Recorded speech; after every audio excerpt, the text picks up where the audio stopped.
अस्सलामुअलैकुम मेरे दोस्तों, मेरे भाइयों और मेरी बहनों, आप लोग कैसे हैं? उम्मीद है कि आप सब खैरियत से होंगे।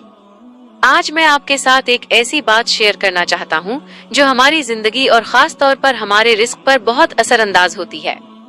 अक्सर हम जिंदगी में परेशान हो जाते हैं कि मेहनत तो बहुत कर रहे हैं, लेकिन रिस्क में वो बरकत नहीं, तंगी महसूस हो रही है। ऐसे में एक बार रुककर अपने अमल पर गौर कर लिया करो कि कहीं तुमने अपने माँ बाप के लिए दुआ करना तो नहीं छोड़ दी। सच तो ये है कि वालिदैन के लिए हमारी दुआ सिर्फ उनके लिए नहीं, बल्कि हमारे अपने रिज्क और सुकून का दरवाजा होती है। जब हम उनके लिए अल्लाह से रहम मांगते हैं तो अल्लाह हमारे हाल पर रहम फरमाता है। आज ही से अपनी हर नमाज में उनके लिए ये दुआ पढ़ना शुरू करें, रब्बिरहमहुमा कमा रब्बयानी सगीरन। इंशाअल्लाह आप देखेंगे कि कैसे रिस्क की तंगी दूर होती है और जिंदगी में बरकत आती है। अगर आपको ये बात अच्छी लगी हो तो इसे दूसरों के साथ भी शेयर करें और दुआओं में याद रखें। अल्लाह हाफिज।